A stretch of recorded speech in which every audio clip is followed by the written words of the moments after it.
Greensburg Board of Aviation Commissioners. Judy, would you take a roll call vote, please? John Dooley. Here. Jim Pruitt. Horace Reese.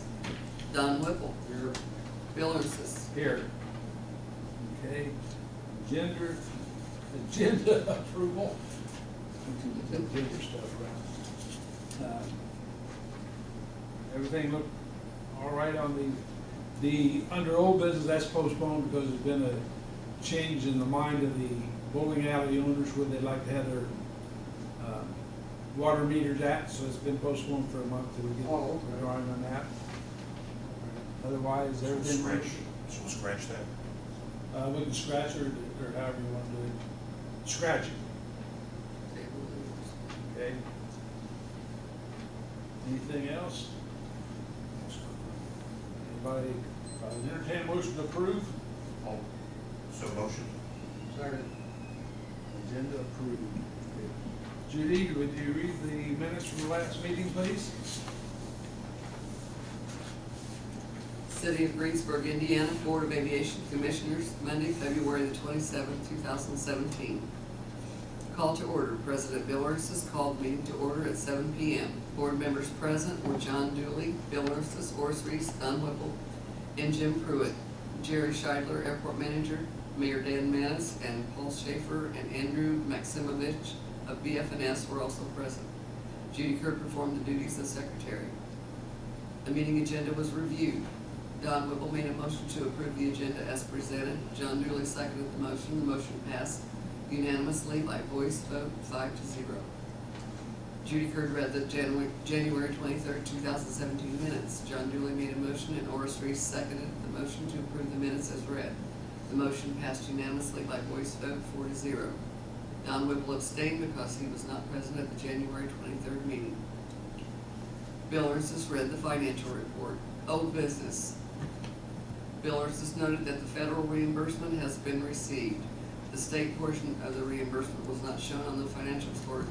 Bill will follow up. New business. Bill Ursus noted that the bowling alley and the airport terminal share a water line, and the bowling alley has always paid the water bill.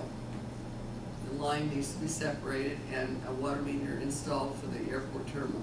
Bill has sent out 3 requests for quotes. Since he has not received at least 2 solid quotes, discussion on the project was tabled. Paul Schaefer reviewed the following items. 1. CIP. Paul Schaefer stated that the CIP was submitted by February 1st and receipt was acknowledged. 2. FAA. BF&S participated in a phone conference for document review with the FAA on February the 23rd. 3. Unmanned aircraft rules. Andrew Maksymovith provided an FAA handout regarding rules and regulations governing unmanned aircraft systems. Andrew explained some of the requirements and operating rules that govern people who fly unmanned aircraft for fun versus those that fly unmanned aircraft for business purposes. He emphasized that operators of unmanned aircraft must notify airport personnel before flying within 5 miles of an airport. He also noted that it is the public's responsibility to report any UAS activity that may be a danger to aircraft in the area. Approval of bills. Bill Ursus presented the bills for approval. Horace Reese made a motion to approve the payment of bills as listed. Jim Pruitt seconded the motion. The motion passed unanimously by roll call vote 5-0. There were no comments from the board or public. Meeting adjournment and next meeting date. There being no further business before the board, John Dooley made a motion and Horace Reese seconded the motion to adjourn the meeting. The motion passed unanimously by voice vote 5-0, and President Bill Ursus adjourned the meeting at 7:28 p.m. The next meeting will be held on Monday, March 27, 2017, at City Hall at 7 p.m. Any additions or corrections needed? Just a very minor correction. Bill did read the financial report. I did. That's right. So no biggie. Change the bills. I know. Okay. Now I'll accept a motion to approve. With modification, I will move to approve. Second. All those in favor? Aye.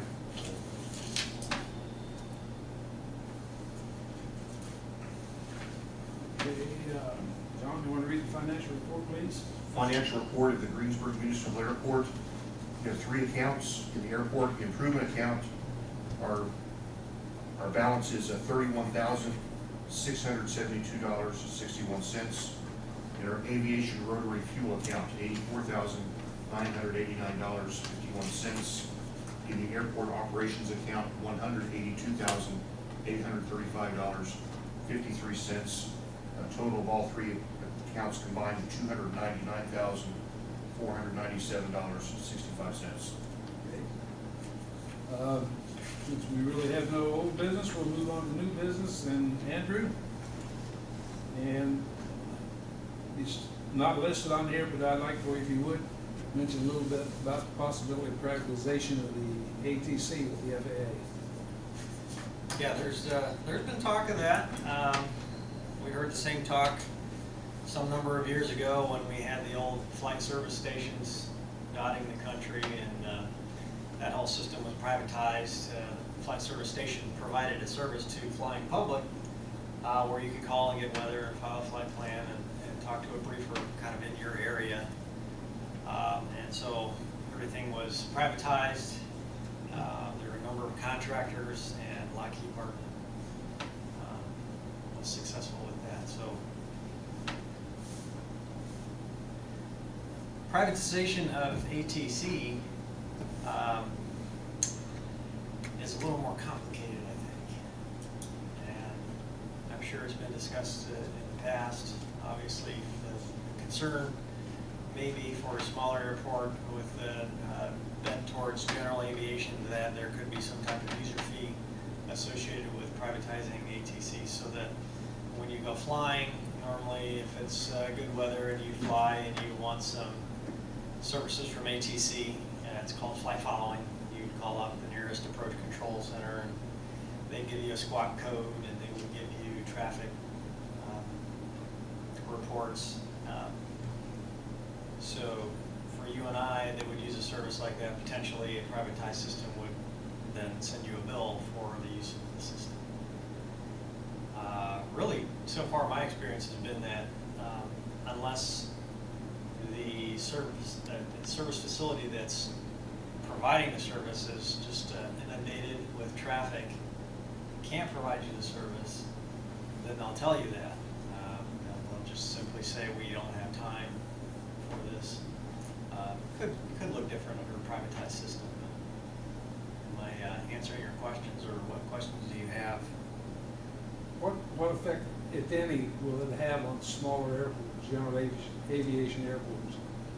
Do you think? We're not going to quote you. Sure. I'll make a comment on that. I can see situations where you might have a pilot decide just to fly VFR without flight following if you do have to pay for it. I think that's inevitable almost.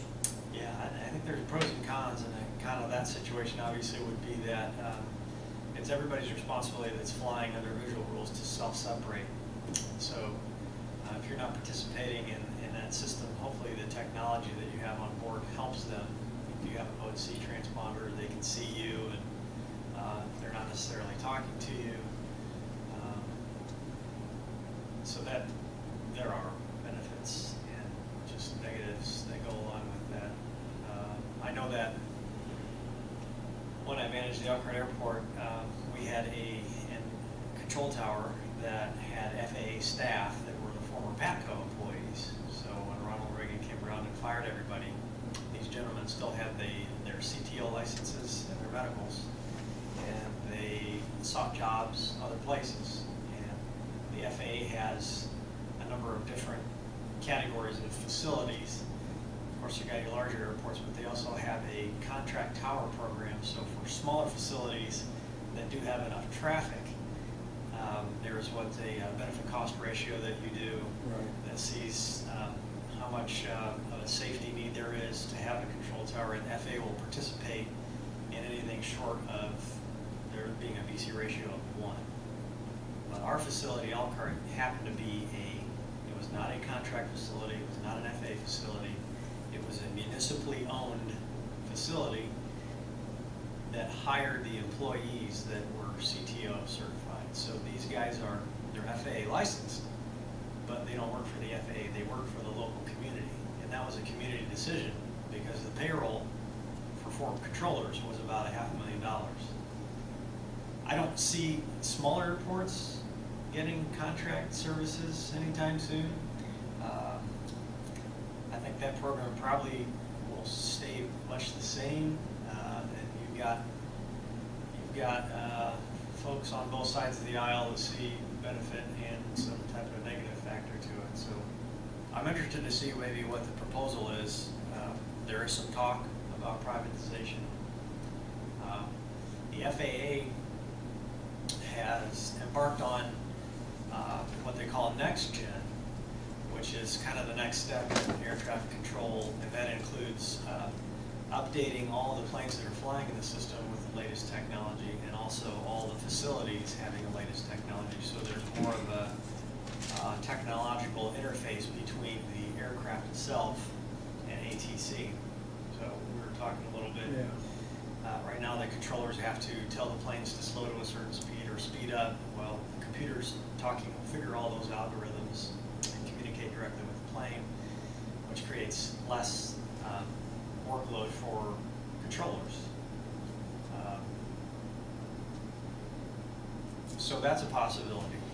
There could be some type of efficiency saving there as technology increases, so that a privatized system might be better. But you have large advocacy groups that are on Capitol Hill, like AOPA, that's saying, let's make this make sense for everybody. If you're intending to impose user fees on the small aircraft, then we're just going to oppose that. So it'll be interesting to see what the proposal is. I got an email the other day from the NBAA Yeah, National asking me to Business. join to help fight it. Yeah.